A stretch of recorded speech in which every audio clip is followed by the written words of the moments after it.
এটা ন্যাকামো। এরমভাবে হঠাৎ করে প্রথমে একটা চিফ ম্যানেজারের সই আলা মেমোরেন্ডাম পাঠানো, সব স্কুলগুলোকে পাঠিয়ে দিয়ে বলা বিশ্বকর্মা পুজো বন্ধ, তারপরে ইনোসেন্ট সেজে ফিরহাদ হাকিম বদমাইশ বলে দিচ্ছেন, শয়তান বলে দিচ্ছেন, মেয়র পরিষদ বলছেন যে এটা কখনো হতেই পারে না। আরে হলো কি করে, হলোটা কি করে তাহলে? আমি আপনাকে প্রথম বলি যে চিফ ম্যানেজারকে শোকজ করা হয়েছে তার নাম সিদ্ধার্থ ধারা, তার নাম সিদ্ধার্থ ধারা, তাকে শোকজ করা হয়েছে। আমি বলছি চিফ ম্যানেজার যে শুধু একা করেছেন তাই নয়, আমি পুরসভার খোঁজখবর রাখি, সেই জন্য বলছি যে এর পেছনে তার যারা অধস্তন আছে ডেপুটি বা তার তলায় তাদের খোঁজখবর করুন, তাদের সম্বন্ধে যে জানুন। তাদের মধ্যে এমন কেউ আছেন যিনি অতীতে সিপিএমের নেতা ছিলেন, পরে এখন তৃণমূলের নেতা হয়েছেন, তার কি ভূমিকা আছে এবং তার নামটা বার করুন, আপনার কাছে সব পরিষ্কার হয়ে যাবে। আমি বলছি আপনারা একটুখানি করুন, ইনভেস্টিগেটিভ জার্নালিজম করুন, যে আমরা একটা লোককে মানে স্কেপগোট করে দিয়েছি, ফাঁসির মানে বলির পাঁটা বানিয়ে দিয়েছি। আসলে এর পেছনে কারা আছে সেটাও ভালো করে খুঁজতে হবে। আমি আপনাকে একটা কথা বলি যে একটা সার্কুলার নোটিশ হয় কখন, তার আগে কতজন লোককে কাউন্টার সাইন করতে হয় সেখানে।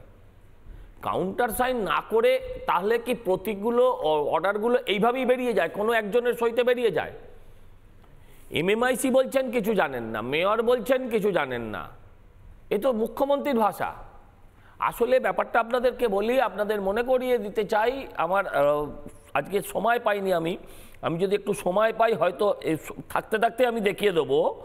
এটা প্রথমবার নয়, এর আগেও রামনবমীর আমাদের কর্পোরেশন ছুটি থাকে, রামনবমীর ছুটিও এর আগে এইভাবে ক্যান্সেল করে দেওয়া হয়েছিল, পরবর্তীকালে সেটা চাপের মুখে পড়ে আবার রিভাইজ করেছে। এটা প্রথমবার নয়, আমি আপনাকে বলছি।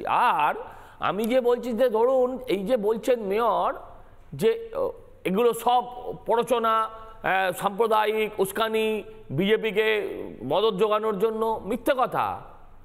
আমি বলছি আপনারা শুধু ওই আপনার যে ডেপুটি চিফ ইঞ্জিনিয়ার, যে ডেপুটি এডুকেশন যে আছেন, চিফ এডুকেশন যিনি আছেন, শুধু ম্যানেজার তাকে না ধরে ডেপুটিকেও জিজ্ঞাসাবাদ করুন।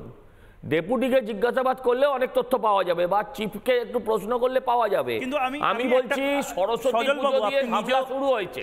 সজলবাবু, আপনি নিজেও কাউন্সিলর, আপনি আমাকে খারাপ ভাববেন না, কিন্তু আমার বা বাংলার দর্শকের একটা প্রশ্ন মনে হচ্ছে, এটার মধ্যে একটা ডিপ কনস্পিরেসি আছে, এবং এটা আমি এত সহজে এটা মানতে পারছি না। আমার মনে হচ্ছে এটা গাজওয়াতুল হিন্দ বানানোর প্রথম ধাপ। আসছি, এটা ছিল স্যাম্পল টেস্ট, এটা বাজারে স্যাম্পল টেস্ট করে দেখতে চেয়েছিল বাজারে এটা নিঃশব্দে চলে যায় কিনা। যদি এটা বাজারে নিঃশব্দে চলে যেত তাহলে আর এটা নিয়ে কেউ উচ্চবাচ্য করতো না।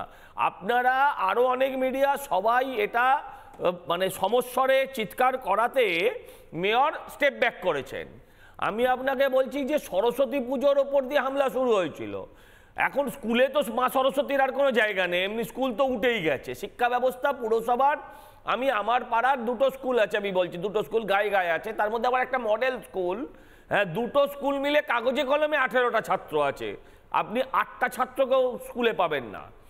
আজকে স্কুলগুলোর এই অবস্থা, ওখানে মা সরস্বতীর এমনি বিরাজ নেই। এবার বিশ্বকর্মায় বাচ্চারা যে ঘুড়ি ওড়াবে সেই ছুটি বাতিল করলো বা রাখলো কিছুই যায় আসে না। কিন্তু ওই যেটা আপনি বলছেন দাওয়াতে ইসলাম, এটা দাওয়াতে ইসলামের একটা স্টেপ। নিজে যিনি বলেন বসে বসে যে আধা আবাম উর্দু মে বাত করেগা, যিনি বলেন যারা হিন্দু গর্ভে জন্মগ্রহণ করেছেন তারা দুর্ভাগা, তিনি আজকে এই প্রক্রিয়াটা চালু করেছেন। এখন ধরা পড়ে সাধু সাজছেন। আমি বলছি উনি কিছুই জানেন না, উনি শুধু লুঙ্গি পরে খাটে শুয়ে টাকা গুনতে জানেন, বেশ আমি আর কিছু জানেন। একদম একদম। আমি দর্শকদেরকে আরেকবার মনে করিয়ে দিতে চাই এই গাজওয়াতুল হিন্দটা কি। দেখুন, খুব স্পষ্টভাবে কোনো অর্গানাইজেশনের টপ বস সে নিজের কাজটা, ধরুন গাড়ি বানায় কোনো সংস্থা, সেই গাড়ি বানানো যে সংস্থা, ধরে নিন এবিসিডি মোটরস, সেই এবিসিডি মোটরসের চেয়ারম্যান গাড়ি বানানো ছাড়া সব কিছুতে ব্যস্ত। তিনি ময়দা মাখতে জানেন, তিনি ক্রিকেট খেলতে জানেন, কিন্তু গাড়িটা কি করে বানানো হবে তিনি সেটা নিয়ে কোনো কথা বলেন না, তিনি সেটা নিয়ে কোনো কাজ করেন। অবভিয়াসলি সেই গাড়ির কোম্পানি এফেক্ট করবে।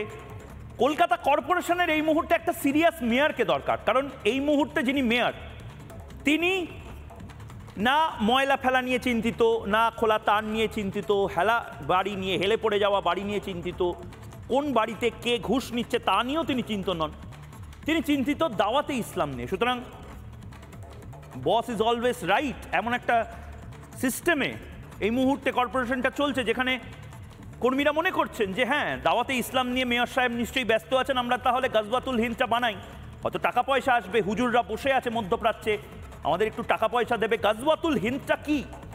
আমি তো বলবো এটা সিরিয়াসলি নেওয়া উচিত, তার কারণ সরস্বতী পুজো আমাদের বাংলায় যে বন্ধ হতে পারে আমরা ভাবিনি, বন্ধ করার চেষ্টা হয়েছে।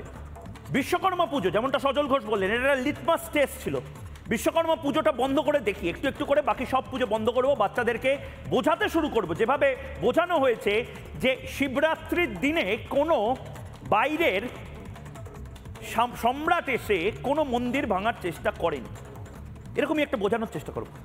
গজওয়াতুল হিন্দ কি একবার দেখাবো এই মুহূর্তে, ভালো করে দেখুন। গজওয়াতুল হিন্দ কি? ইসলামের একটি ভবিষ্যৎবাণী। এটা নিয়ে এর আগেও বহুজন বলেছেন যে না এরকম একটি ভবিষ্যৎবাণী আছে, যারা ধর্মপ্রাণ, যারা বিশ্বাসী তারা মনে করেন যে না এরকম একটি ভবিষ্যৎবাণী আছে। এরপরে বৃহত্তর ইসলামী রাজ কায়েম হবে এশিয়ায়, এটা মনে করা হয়। গজওয়াতুল হিন্দ বা গজওয়ায়ে হিন্দ, বৃহত্তর ইসলামী রাজ কায়েম হবে, খোরাসান প্রদেশ তৈরি হবে। এরপরে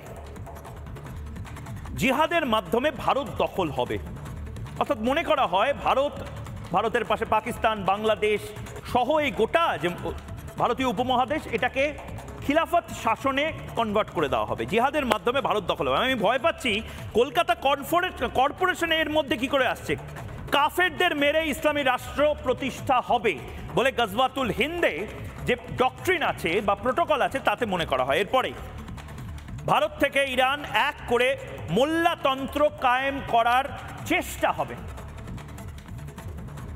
এবার খুব নির্দিষ্টভাবে আমি কেন এই কথাগুলো বলছি, যে এই মুহূর্তে যেটা চলছে সেটা হয়তো বিচ্ছিন্ন ঘটনা মনে হতে পারে, কিন্তু এই মুহূর্তে ফিরহাদ হাকিম যে গজওয়াতুল হিন্দ বানানোর চেষ্টা করছেন কলকাতা কর্পোরেশনকে কাজে লাগিয়ে, অনেকে বলছেন সেটা নতুন কিছু নয়, কারণ এর আগেও ফিরহাদ হাকিম কর্পোরেশনের মেয়রের এটা কাজ নয়। মেয়রের কাজ কোথায় নোংরা আছে, কোন জায়গায় রাস্তা চওড়া করতে হবে, কোথায় খারাপ হচ্ছে, এই সমস্ত কিছু দেখা। কলকাতা কর্পোরেশনের মেয়র দাওয়াতে ইসলাম নিয়ে লাগাতার কথা বলেছেন, সংখ্যালঘুদের সংখ্যাগুরু কথা, এগুলো আপনারা জানেন, আরেকবার মনে করিয়ে দিচ্ছি শুধু দেখুন। আল্লাহ সেই রহমত যাদের দেননি এবং একজনকেও যদি আমরা ঈমান দিতে পারি তাহলে আমাদের জান্নাতের পথ একেবারে সুরক্ষিত হয়ে যাবে। যারা দুর্ভাগ্য নিয়ে জন্মেছে, যারা ইসলাম নিয়ে জন্মায়নি, তাদের দাওয়াতে ইসলাম অর্থাৎ ইসলামের দাওয়াত দিয়ে তাদের মধ্যে নিয়ত নিয়ে ঈমান নিয়ে আসলে এটা আল্লাহ তাআলাকে খুশি করা হবে। आज भी कलकत्ता हाई कोर्ट से लेके सुप्रीम कोर्ट तक हाथ में गिना 2-4 माइनॉरिटी कम्युनिटी के जज है। क्यों?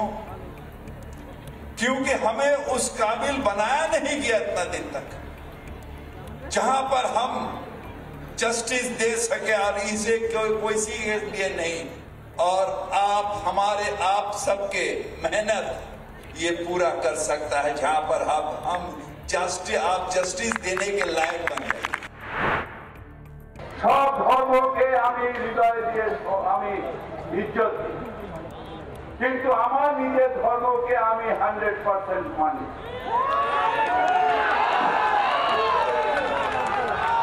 পিছিয়ে পড়া মানুষের শিক্ষার কথা, শিক্ষার অগ্রগতি বলা যদি অন্যায় হয় তাহলে নিশ্চিতভাবে আমি অন্যায় করেছি। রাজু ঘোষের কাছে আমি যাব, কিন্তু রাজু ঘোষের কাছে যাওয়ার আগে শুভেন্দু অধিকারী যে কথাটা বলছেন সেই কথাটা দিয়ে আমি রাজু ঘোষের কাছে আমার প্রথম প্রশ্ন রাখবো। শুভেন্দু অধিকারী বিরোধী দলনেতা, ঠিক কি বলছেন শুনি। শুনুন, আমি বলেছিলাম এই সরকারটা মুসলিম লীগ টু সরকার, মুখ্যমন্ত্রী তেলে বেগুনে হয়ে উঠেছে। কলকাতা কর্পোরেশনের নোটিশ প্রমাণ করলো ঈদে 2 দিন কেন 4 দিন ছুটি দেন না, বিশ্বকর্মা ছুটিটাকে বন্ধ করে কেন, হিন্দুদের উপর আঘাত করে কেন? এতে কি মজা পান আপনারা? ইসলামিক দেশ পাকিস্তান তারা সবে ভারতে 1 দিন ছুটি দেয়, আপনি 2 দিন ছুটি দেন, কেন করেন এগুলো? নানা ধরনের কন্টেন্ট দেখার জন্য লাইক করুন, শেয়ার করুন আমাদের ফেসবুক পেজ, সাবস্ক্রাইব করুন আমাদের ইউটিউব চ্যানেল। পাশাপাশি অন্যান্য ব্রেকিং নিউজের জন্য অবশ্যই চোখ রাখুন রিপাবলিক বাংলায়।